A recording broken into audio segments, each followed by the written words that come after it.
आप सभी का लर्निंग अड्डा 21 में मैं एक बार पुनः हार्दिक स्वागत करता हूं। साथियों, मैं हूं संजय सिंह यादव। साथियों, आज की जो वीडियो ली गई है ये आपकी प्रायिकता से जुड़ी हुई है। जैसा कि आप जानते हैं, प्रतियोगी परीक्षाओं में बहुत सारी प्रतियोगी परीक्षाएं होती है जहां पे आपको प्रोबेबिलिटी का सिलेबस प्रायिकता को रखा गया है। अगर देखा जाए, बात करें हम लोग उत्तर प्रदेश पुलिस भर्ती परीक्षा की, या सब इंस्पेक्टर भर्ती परीक्षा हो, या आप बिहार पुलिस भर्ती परीक्षा हो, या आप देखते हैं यूपीएससी के एग्जाम हो, तो वहां पर आपसे प्रायिकता का सिलेबस है, वहां से क्वेश्चन आपसे पूछे जाते हैं। यहाँ साथियों, इस वीडियो में मैंने 2 क्वेश्चन लिया हुआ है, दोनों आपसे प्रतियोगी परीक्षाओं में पूछे ही गए हैं। बहुत ही यूनिक क्वेश्चन है। साथियों, इस वीडियो में आप अंत तक बने रहिएगा, तभी आप उससे जुड़ी जानकारी को प्राप्त कर पाइएगा।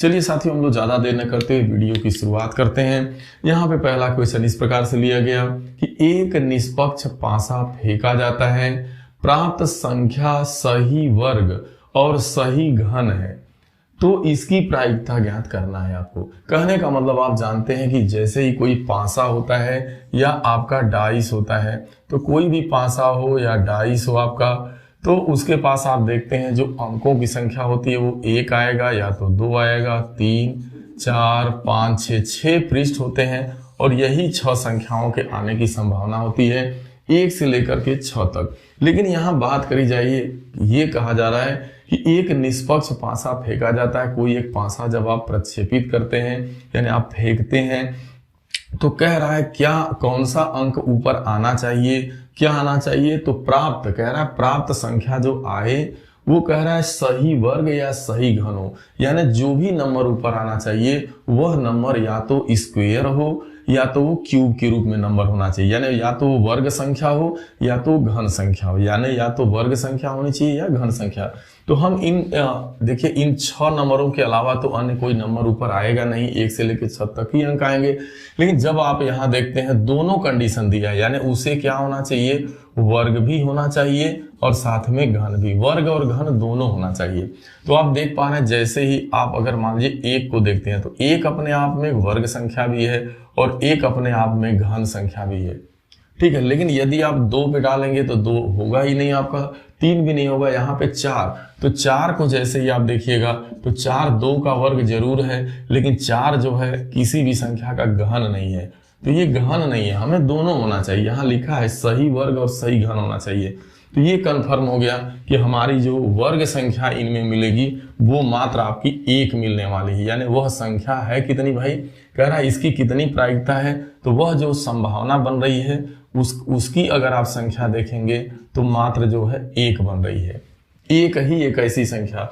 और अगर कुल अंकों की बात करी जाए, कुल संभावना, तो पूरी अगर आप देख रहे हैं, जैसे कुल की बात करी जाए टोटल, तो टोटल संख्या आपकी कितनी है भाई, 6। तो आपको बस प्रायिकता बताना है, तो पीई बराबर होता है आपका NE अपान जो है NS, यानी पूरे कितने टोटल जो इवेंट हैं, तो टोटल 6 नंबर आ सकता है। अगर आप 6 बार उसको प्रक्षेपित करिएगा तो इन्हीं 1 से 6 नंबरों में से कोई भी नंबर आएगा और उसकी कुल संख्या 6 हो सकती है। लेकिन हमारा जो एग्जैक्ट जो हमारा वर्ग या घन आने की संभावना है वो आपने देखा मात्र 1 ही, यानी यही वाला नंबर है। तो इसलिए इसकी प्रोबेबिलिटी आपकी आ गई प्रायिकता 1/6। यानी जब भी कहेगा कि एक निष्पक्ष पासा फेंका जाता है, प्राप्त संख्या सही वर्ग और सही घन आए, इसकी प्रायिकता कितनी है, तो आपकी होगी 1/6। ये पहला वाला आंसर सही है, क्योंकि 1 ही आपको नंबर मिल रहा है, 6 में 1 मिल रहा है, इसलिए इसकी प्रायिकता जो है आपकी कितनी हो गई भाई, वो आपकी प्रायिकता हो गई 1/6। आगे है निष्पक्ष पासों की एक जोड़ी फेंकी जाती है। यहां देखिए निष्पक्ष जोड़ी, यानी 2 पासे फेंके जा रहे हैं। निष्पक्ष पासों की एक जोड़ी फेंकी जाती है, दोनों ही पासों की संख्याओं का जोड़ 5 आने की संभावना कितनी है, तो 5 आने की आपसे संभावना पूछी जा रही है।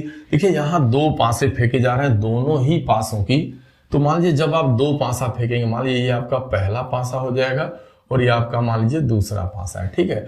अब हमारे अंकों का योग क्या आना चाहिए भाई, जोड़ने पे 5 आना चाहिए। तो मान लीजिए कि अब देखिए 5 आने की क्या संभावना भाई, हो सकता है पहले पासे में आपने दो पासों को फेंका और पहले पासे पे 2 आ जाए और दूसरे पासे पे मान लीजिए 3 आ जाए, तो 3 2 कितनी हो गई आपकी 5। या यह भी हो सकता है कि भाई पहले पासे पर 3 अंक आ जाए और दूसरे वाले पे 2 अंक आ जाए, तो यह इसके भी आने का देख रहे हैं संभावना, यहाँ पर 1 हो गया 2, तो 2 3 2 5, 2 3 5 3 2 5, ये हो गई 2 संभावनाएं बनी। और क्या देखिए, क्योंकि पासे में यही अंक होते हैं भाई, 1 2 3 4 5 और 6, इन्हें आप जोड़ने पर दोनों पासों पर जो 2 अंक आएंगे उनको जोड़ने पे 5 आने की संभावना पूछ रहा है, अंकों का योग।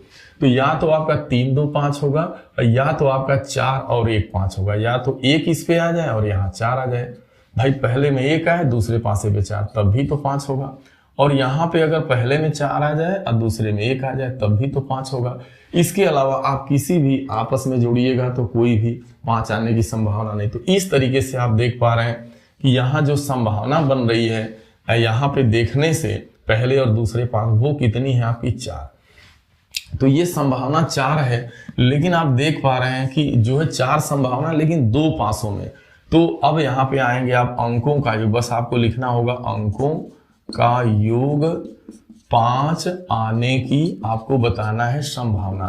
तो देखिए संभावना कितनी है भाई, तो आप देख रहे हैं कि जो एग्जैक्ट संभावनाएं आपके सामने दिख रही हैं उसकी संख्या 4 है, लेकिन कुल संभावना क्या बनेगी, चूंकि 2 पासे हैं तो आप लिखेंगे 6 गुणे 6, क्योंकि आप देख पा रहे हैं कि 2 पासे, अगर 1 पासा होता तो टोटल जो संभावना बनती वो 6 की बनती। 2 पासे हैं तो आपकी 6 गुणे 6 करना पड़ेगा, यानी 36। तो आप देख पा रहे हैं 4/36 आपका दिया है। अब यहाँ पर आप देख पा रहे हैं आंसर में 1/36, 6/36, 5/36 और 4/36, तो उसकी संभावना कितनी होगी 4/36। यही आपको बताना, क्योंकि पासे 2 हैं तो 6 गुणे 6 करिएगा। अब यहाँ जो है दोनों पासों में अंकों का योग 5 आने की संभावना कह रहा है, तो फिर आपका 2 3 5 3 2 5 1 4 5 4 1 5। तो इस तरीके से आपको बताना है साथियों। ये दोनों क्वेश्चन आपके उत्तर प्रदेश सब इंस्पेक्टर भर्ती परीक्षा 2017 में पूछे गए थे, वहीं से ये 2 क्वेश्चन आपके लिए गए हैं। साथियों मैं उम्मीद करता हूं कि ये वीडियो जरूर आपको समझ में आया होगा। यदि आपको अच्छा लगे तो इसे शेयर भी करिएगा, चैनल को लाइक सब्सक्राइब करिएगा। हम लोग मिलते हैं अगली वीडियो में, तब तक के लिए आप सभी को ढेर सारी शुभकामनाएं। Thank you so much.